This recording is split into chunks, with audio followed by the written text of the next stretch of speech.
La gloria no es una promesa cuestionable para el verdadero Hijo de Dios, sino un hecho inevitable en el propósito eterno de Dios para los que le pertenecen. Y repito esto.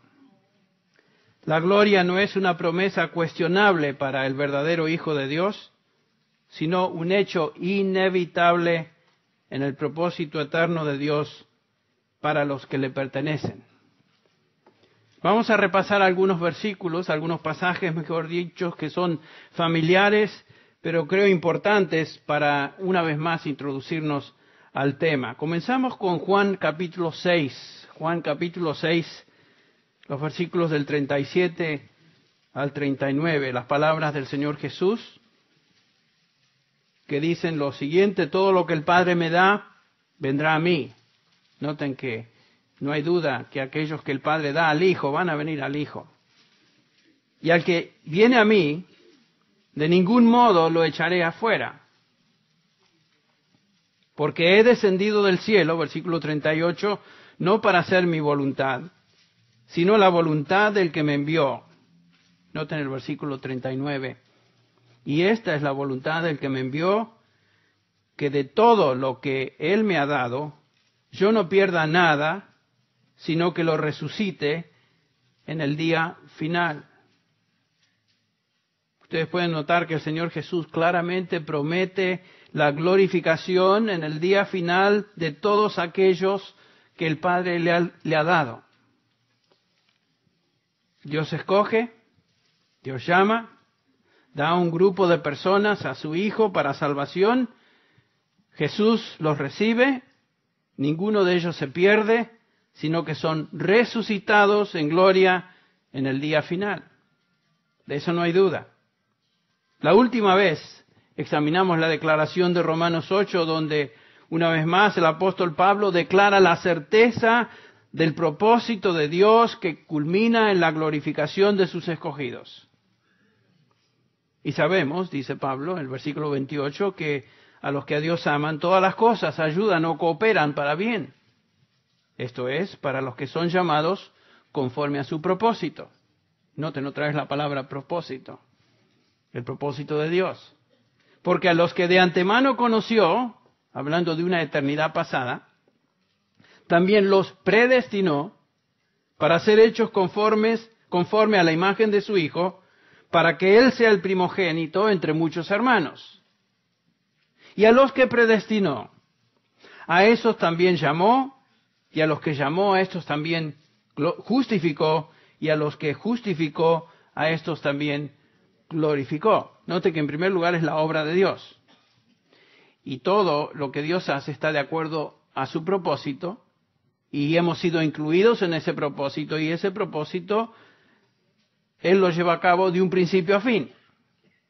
Dios escoge soberanamente a los suyos, los incluye en su propósito eterno, que comienza en una eternidad pasada y culmina en una eternidad futura.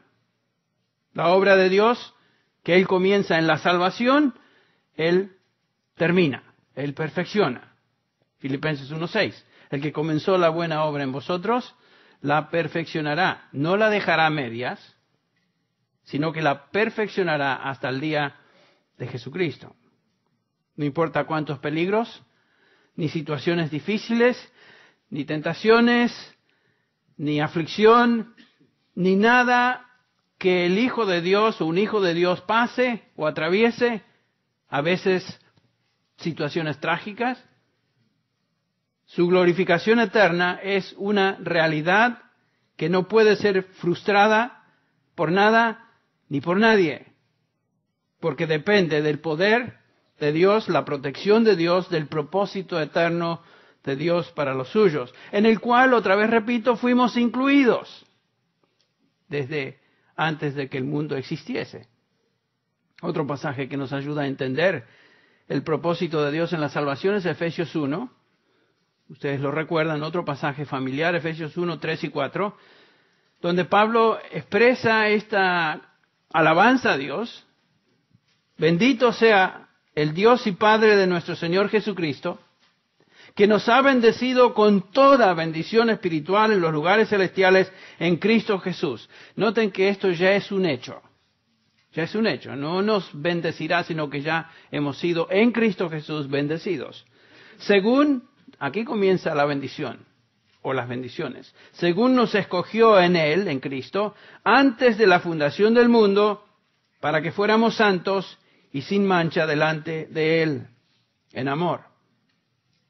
Dios nos escogió desde antes de la fundación del mundo, antes de que siquiera el mundo o nosotros existiéramos, antes de haber hecho ninguna obra buena o mala para merecer su gracia, así como en el caso de Jacob y su hermano Esaú, cuando nos dice Romanos 9:11, porque aun cuando los mellizos no habían nacido y no habían hecho nada, ni bueno, ni malo, para que el propósito de Dios, otra vez el propósito de Dios, conforme a su elección, permaneciera, no conforme a las obras, sino por aquel que llama. Otra vez, el énfasis es el propósito de Dios, la elección de Dios, nada que ver con obras.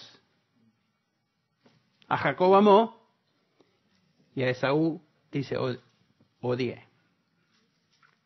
No en el sentido de que lo odió porque odiaba, sino que escogió a Jacob y rechazó a su hermano. Dios nos escogió en Cristo por gracia con el propósito y meta final, noten que dice Efesios 1:4, para que fuéramos santos y sin mancha delante de Él, en Cristo. Posicionalmente, Dios nos ve ya de esta manera. Nos ve en Él, justificados en Él, justos, como si nunca hubiéramos pecado. Sin embargo, en la experiencia nuestra hoy, no somos todavía totalmente sin mancha y santos en nuestro caminar. Algún día nosotros alcanzaremos esa meta final. Vamos a ser conforme a la imagen del Señor Jesucristo, para lo cual fuimos predestinados de acuerdo a Romanos 8:29. Todavía no lo somos en experiencia, aunque en posición ya estamos en Él, en Cristo Jesús, en los lugares celestiales, con Cristo Jesús. Pero algún día llegará el momento cuando en nuestra experiencia seremos totalmente conformados a la imagen de su Hijo Jesucristo en espíritu y en cuerpo. Noten el versículo 6 de Efesios 1, para alabanza de la gloria de su gracia que gratuitamente ha impartido sobre nosotros en el amado, en Cristo Jesús. Versículo 7, en Él tenemos redención mediante su sangre, el perdón de nuestros pecados, según las riquezas de su gracia. Versículo 8, para que ha hecho abundar para con nosotros en toda sabiduría y discernimiento. Es por su gracia, no tiene nada que ver con nuestras virtudes, con nuestras obras. Todo en la salvación es el resultado de la gracia inmerecida y según el propósito de Dios para la alabanza de la gloria de Él. Noten el versículo 11 de Efesios 1. También hemos obtenido herencia habiendo sido predestinados según el propósito, otra vez, según el propósito de aquel que obra todas las cosas, no algunas, todas las cosas conforme al consejo de su voluntad, a fin de que nosotros, que fuimos los primeros en esperar en Cristo, seamos para la alabanza de su gloria.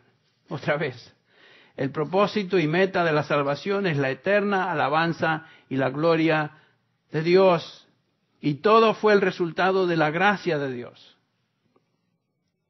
Pablo escribiendo a Timoteo, y simplemente estamos repasando pasajes. Noten que dice en 2 de Timoteo 1:9, Timoteo, hablando del Señor, quien nos ha salvado y nos ha llamado con un llamamiento santo. Este es el llamamiento eficaz de Dios. Cuando Dios llama a salvación, la persona llamada por Dios a salvación responde.